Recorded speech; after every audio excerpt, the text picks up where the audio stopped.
السلام علیکم ناظرین، آج ہم آپ کو دیوار چین کے چند ایسے تاریخی حقائق بتائیں گے جن پر یقین کرنا انتہائی مشکل ہے۔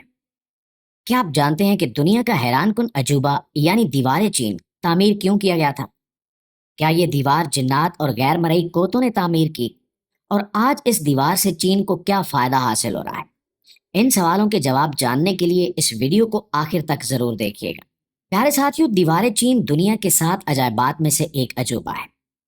اس عجوبے سے متعلق تقریباً ہر ایک نے سن رکھا ہے، لیکن بہت کم لوگ یہ جانتے ہیں کہ دیوار چین کیوں اور کس مقصد کے لیے تعمیر کی گئی تھی۔ دراصل چین کے بادشاہ نے اپنے ملک کو دشمنوں کے حملوں سے بچانے کے لیے ایک دیوار بنانے کی خواہش کی۔ اس وقت چین کے بہت سے دشمن تھے اور اس دیوار کی تعمیر کا مقصد صرف اور صرف دشمنوں کے حملوں سے ملک کو محفوظ رکھنا تھا۔ چین کے شمال میں منگول قوم کا ملک منگولیا آباد ہے۔ اس ملک کے خانہ بدوش، ڈاکو، لٹیرے اور کبھی کبھار وہاں کے حکمران بھی موقع ملنے پر چین پر حملہ آور ہو جاتے اور اہل چین کا امن تہس نہس کر دیتے۔ چین کے حکمرانوں نے اس کا تدارک اس طرح سے چاہا کہ چین کے شمال میں ایک طویل دیوار قائم کی جائے۔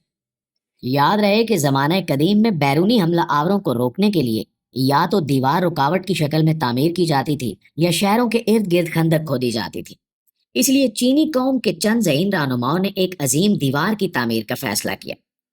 آپ کو یہ جان کر حیرت ہوگی کہ اس دیوار کی لمبائی تقریباً 13,200 میل یعنی 21,196 کلومیٹر ہے اور یہ دیوار 20 سے 30 فٹ تک اونچی ہے۔ اس کی چوڑائی نیچے سے تقریباً 25 فٹ اور اوپر سے 12 فٹ ہے اور ہر 200 گز کے فاصلے پر سیکیورٹی چیک بنائے گئے ہیں، اور بتایا جاتا ہے کہ اس دیوار کے اوپر ایک لائن میں 5 گھوڑے ایک ساتھ دوڑ سکتے ہیں۔ اگرچہ قدیم دور میں اس دیوار کا مقصد چین کو سلطنت منگولیا کے حملوں سے بچانا تھا، لیکن بعد میں اس عظیم دیوار نے ایک معروف ترین سیاحتی مقام کی حیثیت اختیار کر لی اور آج لاکھوں لوگ دیوار چین دیکھنے کے لیے چین کا رخ کرتے ہیں۔ دوستو، بتایا جاتا ہے کہ جب یہ دیوار ٹوٹ پھوٹ کا شکار ہوئی تو اس کی بنیاد سے انسانی ہڈیاں اور باقیات ملی، جو یہ ثابت کرتی ہیں کہ اس زمانے کے لوگوں نے خون جگر سے اور اپنی جانوں کے نذرانے دے کر اس عظیم الشان شاہکار کو تخلیق کیا، اور اس کی تعمیر میں تقریباً 10 لاکھ مزدوروں نے حصہ لیا۔ یہ بھی کہا جاتا ہے کہ چین کی دیوار چاند کی سطح سے بھی نظر آتی ہے، لیکن یہ ایک مفروضہ ہے جس کا حقیقت سے کوئی تعلق نہیں ہے، جبکہ ناسا کا کہنا ہے کہ دیوار چین کی نشاندہی تو کی جا سکتی ہے، لیکن انسانی آنکھ سے یہ دیوار نظر نہیں آتی۔ ایک چینی خلاباز کا یہ بھی کہنا ہے کہ یہ دیوار خلا سے نظر نہیں آتی، کیونکہ جب آپ زمین کے مدار سے باہر چلے جائیں تو اس کو دیکھ پانا ناممکن ہے۔ چین کے شمال میں واقع 21,000 کلومیٹر طویل یہ عظیم دیوار انسانیت کی سب سے معروف تخلیق ہے۔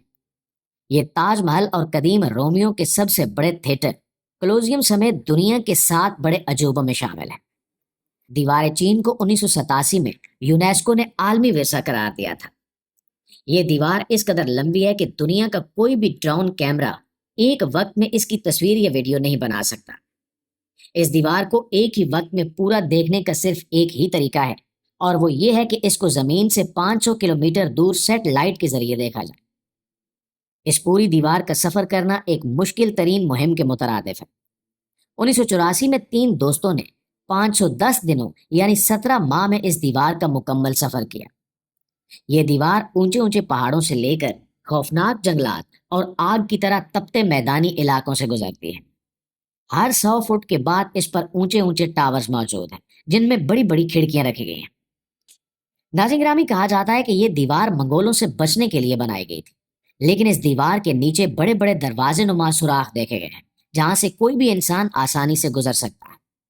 ان دروازوں کے علاوہ کچھ اور بھی تھا جس نے محققین کو حیران کر رکھا تھا، اور وہ ایک ٹنل یعنی غار تھی جو اس دیوار کے اندر بنائی گئی تھی۔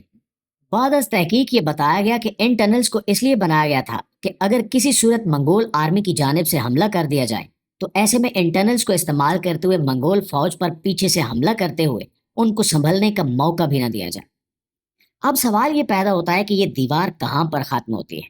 تو اس کا جواب کچھ یوں ہے کہ یہ دیوار عظیم گوبی نامی صحرا یعنی گوبی ڈیزرٹ پر ختم ہوتی ہے، جہاں ایک بڑا قلعہ بھی نظر آتا ہے، جسے دیکھ کر کہا جا سکتا ہے کہ شاید یہ اس وقت کی فوج کا کوئی قلعہ ہوگا۔ محققین کو لگا کہ شاید یہ دیوار گوبی ڈیزرٹ کے پاس ختم ہو جاتی ہے، لیکن ریسرچرز تب حیران رہ گئے جب انہیں پتہ چلا کہ ایسا نہیں ہے، بلکہ یہاں سے آگے بھی ایک پرانی دیوار نکلتی ہے جو دیوار چین سے بھی کئی سال پرانی لگتی ہے، اور ٹوٹ پھوٹ کی وجہ سے اس دیوار کا کافی زیادہ حصہ ختم ہو چکا ہے۔ اور جب اس دیوار پر مزید تحقیق کی گئی تو پتہ چلا کہ یہ دیواریں چین سے کئی ہزار سال پرانی ہیں۔ محققین کو اس دیوار کے پاس سے کئی ایرو ہیڈز بھی ملے ہیں جن کی لیب میں کاربن ڈیٹنگ کی تو جو معلوم ہوا وہ کافی حیران کن تھا۔ تحقیق سے پتہ چلا کہ یہ ایرو ہیڈز 2200 سال پرانے ہیں، یعنی یہ اس دور کے ایرو ہیڈز ہیں جب اس علاقے میں نہ منگول ہوا کرتے تھے اور نہ ہی چینی لوگ پائے جاتے تھے۔ اس نئی تحقیق نے اس سوال کو بھی جنم دیا کہ اگر قدیم زمانے میں جب منگول اور چینی لوگ اس علاقے میں آباد نہیں تھے تو یہ دیوار کس نے اور کیوں بنائی؟ پیارے ساتھیوں، ماہرین کہتے ہیں کہ گوبی صحرا کے اس پار پائی جانے والی خفیہ دیوار کے ارد گرد چھوٹے موٹے مٹی کے اسٹرکچر بھی ملے ہیں جن پر مزید تحقیق کی گئی تو ایسے ثبوت ہاتھ لگے کہ ریسرچرز حیرانی سے دانتوں تلے انگلیاں دبانے پر مجبور ہو گئے۔ ان کو مٹی کے ان ٹیلوں کے پاس کچھ لکڑی کے ٹکڑے ملے جن پر چینی زبان میں کچھ لکھا ہوا تھا۔ ان ٹکڑوں پر تحقیق کی گئی تو پتہ چلا کہ یہ لکڑی کے ٹکڑے 2000 سال پرانے تھے جو کافی اچھی حالت میں تھے، اور ان پر لکھے ہوئے الفاظ آسانی سے پڑھے جا سکتے تھے۔ جب چینی مترجم کی مدد لیتے ہوئے ان الفاظ کو پڑھا گیا تو پتہ چلا کہ یہ لکڑی کے ٹکڑے ایک ملٹری کمانڈر کے تھے جن پر لکھا ہوا تھا کہ جب ہم حملے کے لیے آئیں تو سارے ٹاورز پر جھنڈے لہرائے جائیں، اور رات کے وقت جب حملہ ہو تو واچ ٹاورز پر آگ لگائی جائے۔ یہ تحقیق اس فوج کی کہانی بتاتی ہے جو منگولوں سے بھی پہلے اس علاقے میں موجود ہوا کرتی تھی، اور ان کے جنگجو منگولوں سے بھی زیادہ خطرناک تھے۔ اس کے علاوہ ان لکڑی کے ٹکڑوں پر دشمن کی تعداد بتانے کا طریقہ بھی لکھا گیا تھا، یعنی اگر ہر گھڑ سوار قلعے کی جانب آ رہے ہوں تو ایک خاص انداز میں ان کی آمد کے بارے میں بتایا جائے گا۔ یہ سب پڑھنے کے بعد ہی محققین کو پتہ چلا کہ یہ مٹی کے ٹیلے اصل میں اس زمانے میں بنائے گئے واچ ٹاورز ہی تھے۔ ہزاروں میل پر پھیلی اس دیوار پر مزید ریسرچ کرنے پر پتہ چلا کہ یہ دیوار نہ صرف بارڈر کو محفوظ بناتی تھی بلکہ یہ سلک روٹ کی حفاظت بھی کرتی تھی۔